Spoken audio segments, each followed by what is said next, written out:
I'm Miriam Bachunguye. I'm Chelsea Diaz, and this is Coog Cinema Reviews for the brand new movie After the Hunt.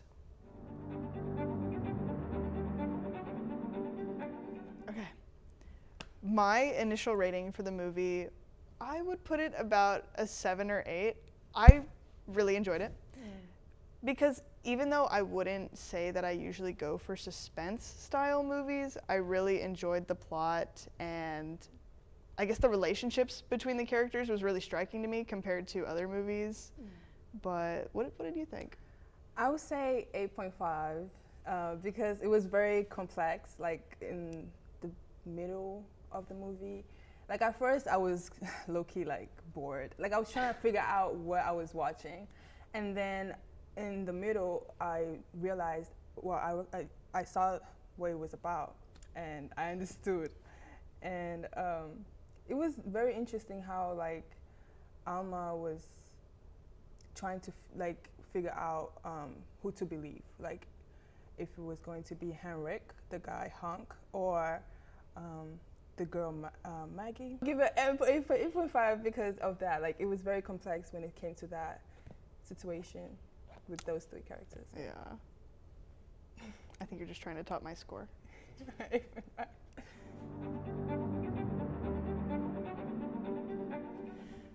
I think a scene that really stands out to me in this movie is the scene between Alma, which is the main character in the movie, and one of her students for the grad program, which is Katie.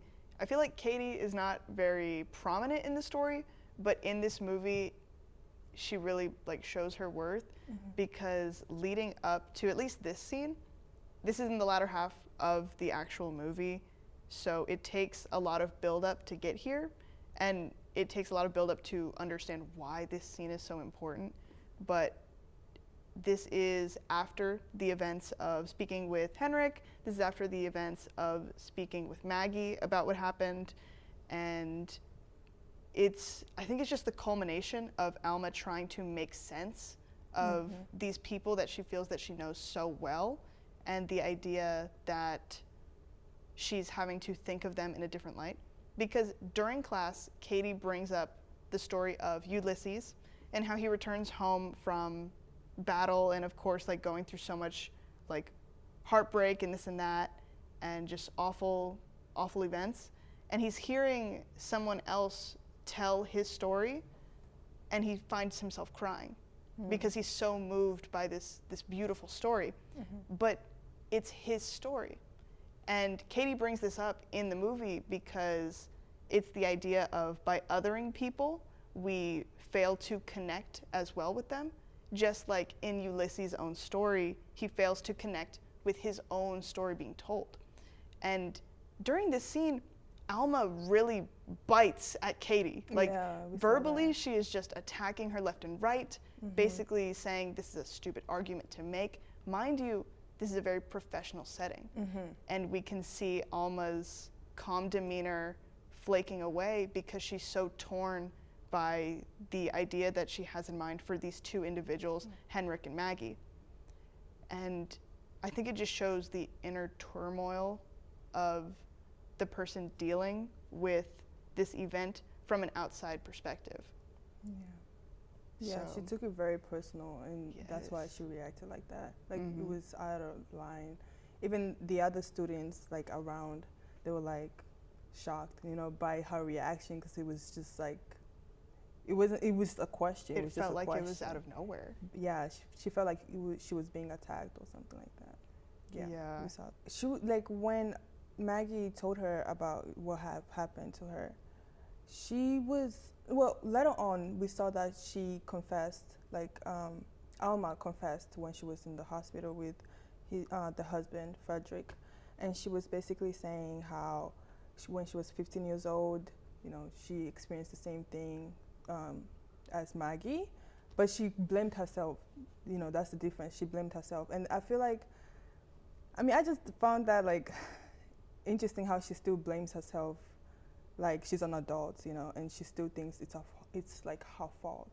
I feel as we grow, she should have realized that it might not have been her fault, because it's she was 15 years old and the guy was, but she still thinks like it was love, which is like, Yeah. it's not. You know, you were 15, the guy was, you know, older. Yeah, and I think that scene too is really important because that really shows why she's been acting a certain way or where she's coming from.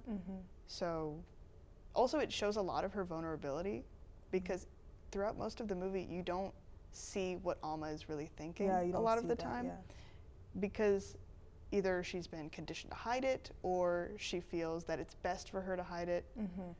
Either way, it's just very striking to see her in a state of being truthful and open about how she feels or what she views something as, especially with Frederick, because for a large part of the movie, they don't interact as much, and they do seem to be growing apart.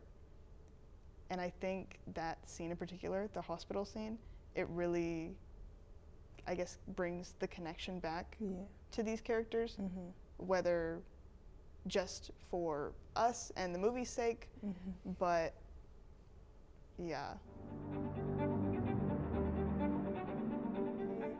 I say the best character that gave the best performance was Andrew. I think you're wrong. But I'll let you continue. I think because he didn't really like show up so much in the movie, but like his character was like the one. There was this one scene he like became so angry towards Alma, and that was like shocking, low-key. It was very like good. When he punched, do you remember when he punched the wall? Is that what you're talking about? There were so many scenes where he was mad. No, when he was in the school and he found out, like he went to the classroom and, you know, he was making a whole scene, and the students were there. He was like yelling in the hallway. He was a whole mess. But like I feel like his character, like he didn't have any like, you know, weird moments. Like he acted very well the entire time he had, you know, the camera to him. Okay. I feel like I see it.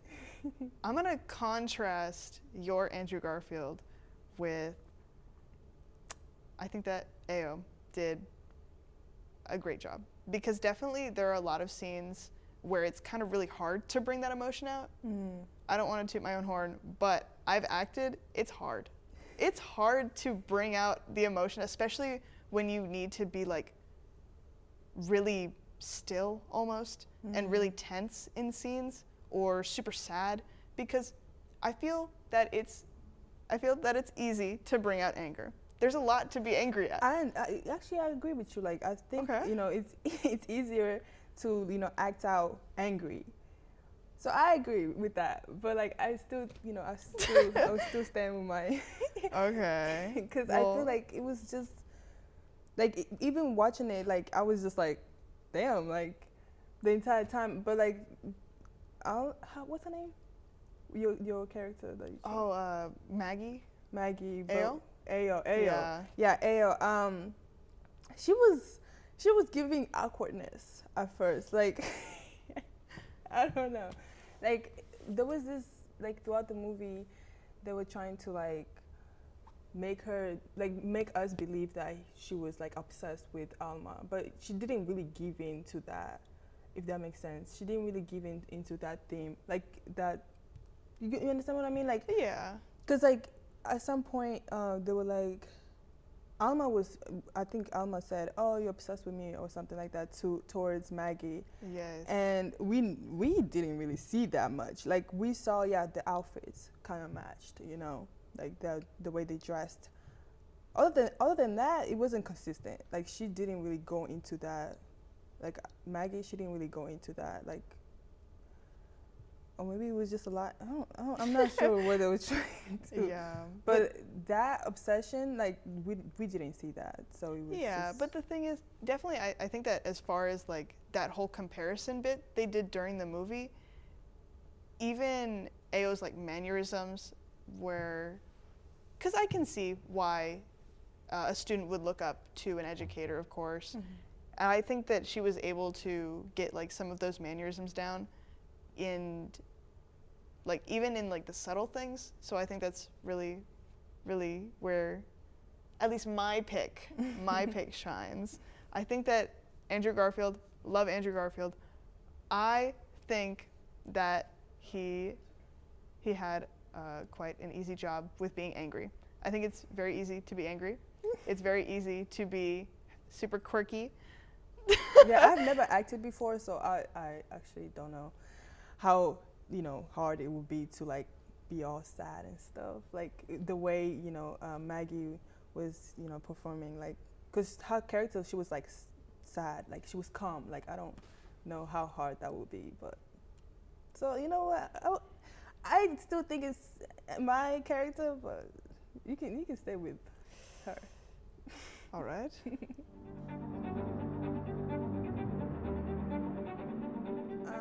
So there was this one scene where Maggie comes in and, tells her, "Oh, I've been sexually assaulted," towards Alma, and Alma basically says how, her story would not go so far, like it would not be, like nobody would believe her, or like that story will also ruin the teacher's life, basically, like it will ruin his career.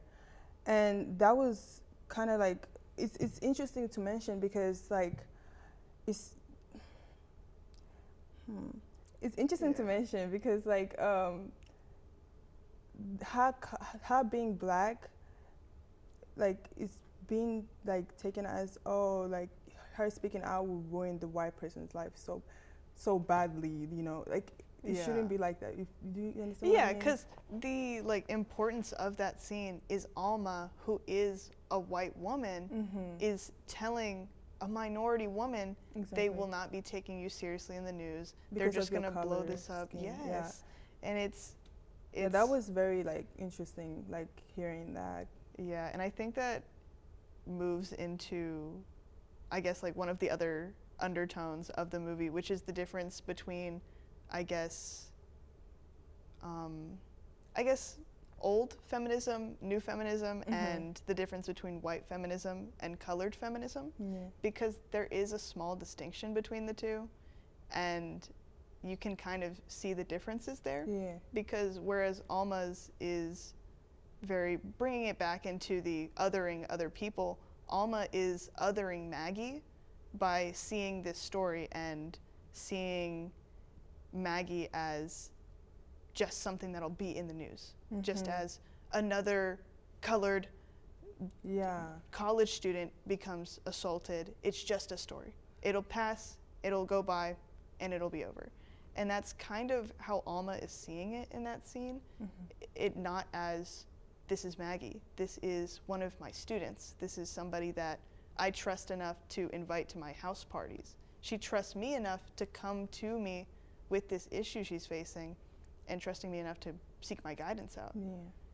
But she wasn't like, oh, like Alma doesn't trust her, but, she trusted her so much with that story. And, Alma was just like, oh, it's your story is not going to be heard. Or like, oh, you're gonna ruin, Henrik's life so much because, you're black and, a white teacher, hitting on a black minority is kind of like, and I feel like that concept is very dangerous because like, I feel like no black, student should feel like, oh, let me not speak about something because, I'm going to ruin someone's life because I'm black, like, you understand what I mean? Because I feel like, or like somebody's not going to take what actually happened to me as serious because of the way I look. Exactly, yeah.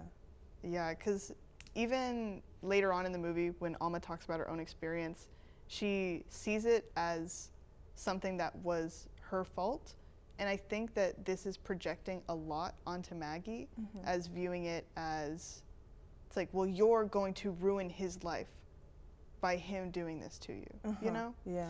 So it's a lot of the difficulty of, it's like, if you want anything out of your future career, if you don't want to end your career like right now, you cannot go to the reporter. Because interestingly, she talks to Maggie about worrying about Hank's like reputation and everything when Maggie is in this very emotional state.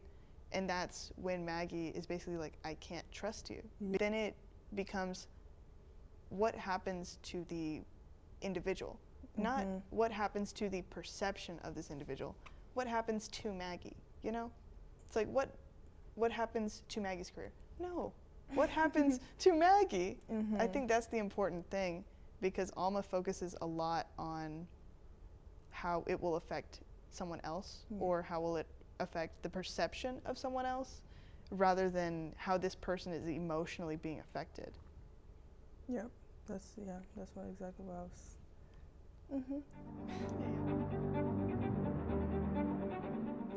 For anyone going to see this movie, I would say that this is a very suspense-filled movie. I wouldn't say that it is a lot of action. If you're an Avengers fan, you probably will not enjoy this movie, but I enjoyed it. And I would not be surprised if in coming years this ended on a quote-unquote Film Bros list. I do think this was a very intellectually charged movie. Definitely, it was a lot of deep conversations. It leaves you thinking during the movie, after the movie, during the review of the movie. So it's not something you can just turn on and sit through and you're like, well, that's 2 hours of my life. This is something that I feel that they worked really hard on.